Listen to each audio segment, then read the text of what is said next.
दो फायर तो मारे जी मैंने अपने बड़े पोते को, दो फायर मारे मैंने अपने बेटे नवाजिश को, एक गोली और बकाया थी मेरे पास, वो मैंने उसको मार दी। हिस्सा ना देने पर बच्चों ने अलहदा दुकान बनाई। उसके बाद इनका वहां पर तनाजा शुरू हो गया कि अलहदा क्यों बनाई गई। बाबा जी ने अपने बेटे को बुलाया दुकान पर, बेटे को ये कहा कि जी पीछे कैबिनेट से वो एक फाइल उठा लाओ। वो फाइल जो ही उठाने वहां पीछे मुड़ा, पीछे से बेटे के कमर में 2 गोलियां मारी। जब तक इसका बेटा दूसरा नहीं आता उस वक्त तक ये क्लियर नहीं हो पाएगा कि भाई उसका किरदार इसमें क्या था। ये मुकदमे में 2 बाप बेटा मुल्जिम है और मारे जाने वालों में उनके बाप का एक जख्मी बेटा और 2 पोते शामिल हैं।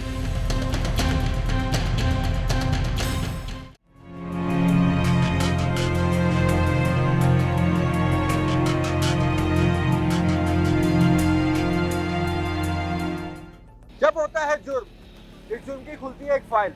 इस फाइल में क्या होता है बताएंगे आपको क्राइम फाइल में। आज की क्राइम फाइल खुली है एक ऐसे अंदोनाक वाक़ये के बारे में जहां एक संगदिल दादा ने अपने 2 पोतों को बेरहमी से कत्ल कर दिया।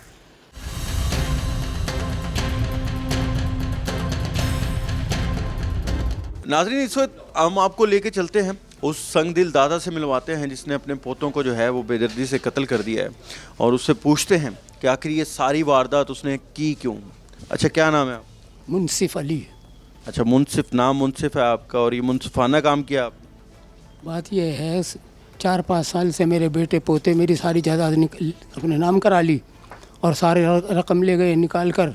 4.5 करोड़ रुपए की दुकान उन्होंने पतरा वाली गली में बनाकर नया कारोबार शुरू कर दिया। मुझे एक पैसा नहीं दिया, मेरे खर्चे भी बंद कर दिए।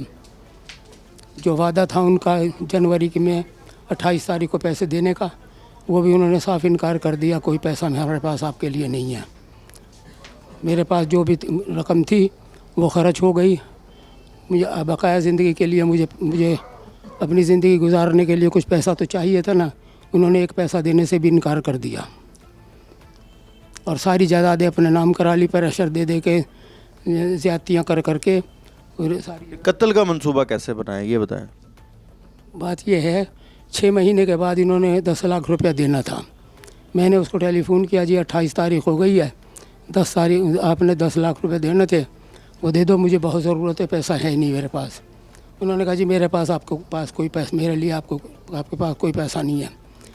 फिर मैंने ये मंसूबा बनाया कि भाई अगर वो पैसे दे देंगे तो मैं ये पिस्तौल लेकर वापस आ जाऊंगा, नहीं तो मैं उसको फायर कर दूंगा। पिस्तौल कहाँ से लाए थे? पिस्तौल 40 साल पहले की, मेरा लाइसेंस का है मेरा। तो आपसे तो चला नहीं जा रहा, आपकी उम्र ऐसी है, अब बुजुर्गी हो गई है। किसने साथ दिया था आपका? किसी ने साथ नहीं दिया, ना किसी से मशवरा किया।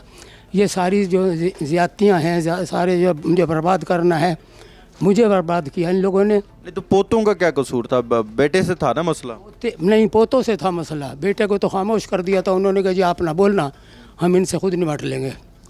वो बेटा तो खामोश बैठ गया। और उन्होंने जब मैंने बेटे से बात की, भाई इनको समझाओ, उन्होंने बेटों ने कहा, पोतों ने कहा जी हम जानते हैं, हम जाने, तुम्हारा काम जाने। अच्छा, फिर कैसे कत्ल कैसे किया ज़रा ये बताओ। 2 फायर तो मारे जी मैंने अपने बड़े पोते को, 2 फायर मारे मैंने अपने बेटे नवाजिश को, और वो जो ना ज़ियाउर रहमान मानी, वो उस वक्त वहाँ नहीं था, वो जनाब आ गया एकदम से। एक गोली और बकाया थी मेरे पास, वो मैंने उसको मार दी। नहीं तो वो तो जवान होंगे, उन्होंने मजामत नहीं की, कुछ नहीं किया, आप इतनी जल्दी कत्ल भी कर लिया इतनी आसानी से? ये उनके पास मतलब ये है कि उनको तो मौका ही नहीं मिला मज़ाहमत करने का।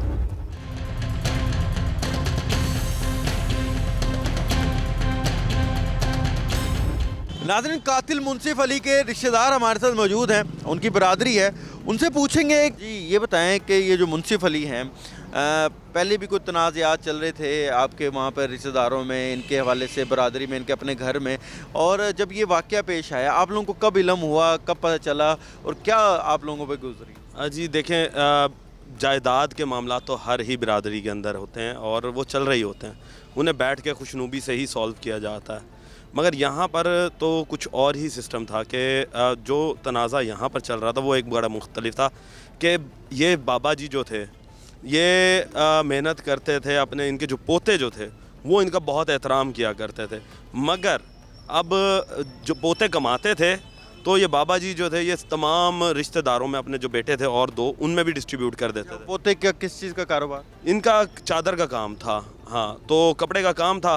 तो बच्चों ने बारहा दफ़ा कहा कि जी मेहनत हम करते हैं और उसके बाद जो कमाई है वो आप इक्वली डिस्ट्रीब्यूट कर देते हैं, हमें हमारा हिस्सा थोड़ा ज़्यादा चाहिए होता। मगर जब देखा कि जी बाबा जी नहीं मान रहे तो उन बच्चों ने एक अपनी अलहदा दुकान बना ली, जिसके ऊपर इनका तनाज़ा शुरू हुआ और लड़ाई झगड़ा शुरू हो गया। तो वो दुकान इनकी थी या उन्होंने अपनी अलग से? उन्होंने अपनी अलग से बनाई। पहले ये कहते हैं ये कि हमारा भी उसमें हिस्सा है। पहले ये उनके साथ ही काम करते थे, इकट्ठे थे, मगर जब हिस्सा ना देने पर उन्होंने बच्चों ने अलहदा दुकान बनाई। उसके बाद इनका वहाँ पर तनाज़ा शुरू हो गया कि अलहदा क्यों बनाई गई।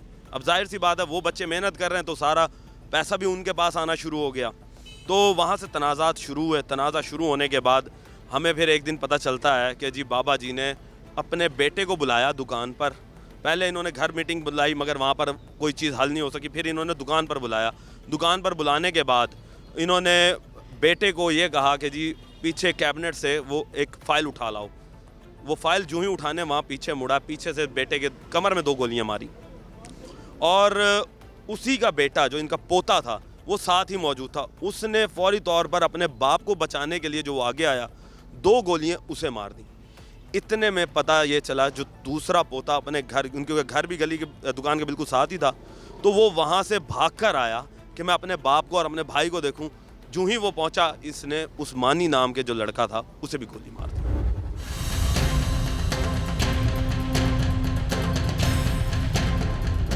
नाज़रीन अब हम आपको बताएंगे कि आज आखिर ये बाबा मुंसिफ ने ये सारी वारदात की कैसे, आखिर ये सारी वारदात के पीछे पस मंज़र क्या था।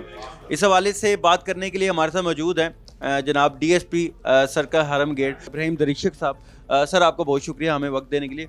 सर बताइएगा आखिर ये पूरा वाक़या कैसे हुआ, हमारे देखने वाले नाज़रीन को पहले ये बता दें कि ये पूरे वाक़े की आखिर पस मंज़र है क्या। इसकी पोजीशन ये है कि इस बाबा के अपने पोतों के साथ इख्तलाफात थे, जिसके लिए इनकी आपस में कोई बातचीत चल रही थी, प्रॉपर्टी के सीरियस इशूज थे।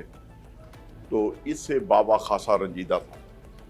तो बाबे ने आखिर फाइनल करके उसने अपना पिस्टल लिया और पिस्टल लेके उनकी शॉप के अपने पोतों के पास, पहले भी वहाँ पे आके बैठता था, वहीं पे आके बैठता था।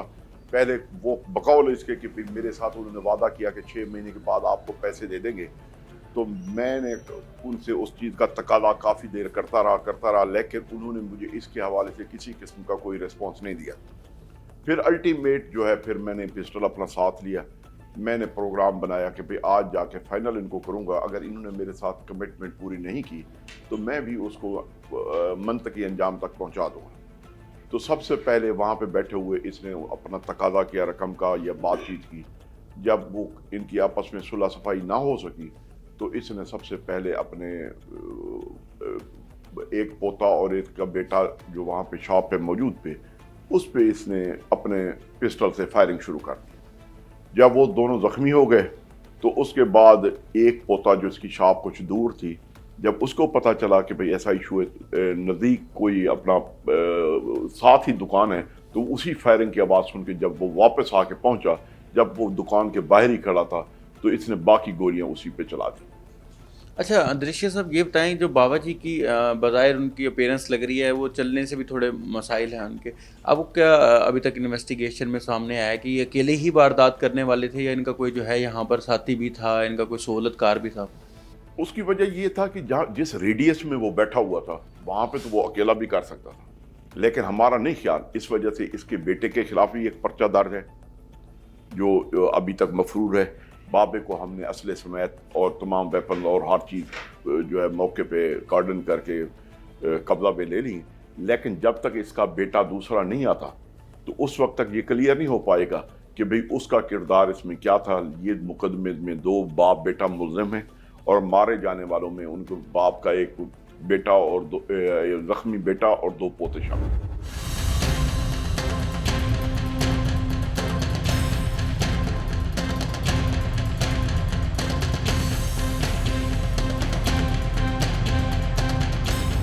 पुलिस उस वक्त तक फाइल बंद नहीं करती जब तक मुलजिम सलाखों के पीछे या जेल में ना हो। इसलिए उस वक्त तक खुली रहेगी क्राइम फाइल।